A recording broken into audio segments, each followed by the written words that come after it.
ছেলে পক্ষ মেয়ের বাপের বাড়িতে গিয়ে যে বরযাত্রী হয়ে শত শত লোক খাওয়া দাওয়া করে, এক্ষেত্রে ইসলাম কোন সীমারেখা ঠিক করে দিয়েছে কিনা যে এতজনে বেশি যেতে পারবে না? খুব সুন্দর এবং দরকারি একটা প্রশ্ন। ভাইরা আমার, বিয়ে করতে গিয়ে এই অনাচারটা করেন নাই এমন মায়ের ছেলে এই মজলিসেও খুব কম আছে। এটার নাম দিছে আমাদের দেশে বরযাত্রী। আমি এটাকে সবসময় বলি বদযাত্রী। কেন বদযাত্রী বলি?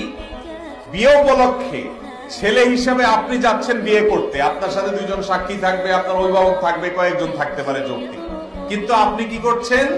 বিয়ে উপলক্ষে রীতিমতো চুক্তি করতেছেন যে আমাদের তরফ থেকে 200 লোক যাবে। আপনাদের এলাকায় হয় এগুলা? 300 লোক লাগবে, 500 লোক যাবে, তাদেরকে খাওয়াইতে হবে। কে? মেয়ের বাপ। বিয়ে উপলক্ষে একটা মাত্র খাওয়ান আছে, সে খাবারের আয়োজনটা করবে কে? ছেলে। সে খাবারের নাম কি? ওয়ালিমা। এই ওয়ালিমা খাওয়াবে ছেলে।